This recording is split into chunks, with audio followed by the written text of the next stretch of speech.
उद्या म्हणजेच 25 जूनला भव्य दिवस एक आदत एक बैल मैदान पार पडतंय. अमरापूर तालुका कडेगाव जिल्हा सांगली या ठिकाणी. मित्रांनो, या मैदानात एक नंबरला बक्षीस असणार आहे 90,000 रुपये, 2 नंबरला 60,000, तर 3 नंबरला 40,000. असं हे भव्य दिवस एक आदत एक बैल मैदान पार पडतंय. त्याचबरोबर क्वार्टर फायनल देखील बक्षीस असणार आहेत. 1 नंबरला 5,000 रुपये. असं हे मोठ्या रकमेचं मोठं मैदान उद्या पार पडतंय. मित्रांनो, या मैदानात नक्कीच आपल्याला मोठमोठी महारथी पाहताना पाहायला मिळतील. त्याचबरोबर नवीन चेहरेसुद्धा आपल्याला पाहताना पाहायला मिळतील. मित्रांनो, महाराष्ट्रातील प्रसिद्ध नामवंत ड्रायव्हर विठ्ठल बोतकर यांचा तेजा पाहताना पाहायला मिळेल का?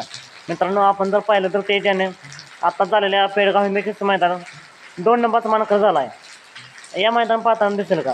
तर मित्रांनो, अजून तरी काय अपडेट नाही की तेजा या मैदानामध्ये पाहताना दिसेल का नाही. जर तशी काय अपडेट आली तर नक्कीच तुमच्यापर्यंत पोहोचवण्याचा मी प्रयत्न करेन. तर तेजाचा फिक्स मैदान आणि फिक्स पायरा जाणून घेण्यासाठी आताच आपल्या चॅनेलला सबस्क्राईब करा, लाईक करा आणि शेअर करा. साथ मग भेटूया पुन्हा येता एका नवीन अपडेट्स भन्नाट अशा नवीन व्हिडिओमध्ये.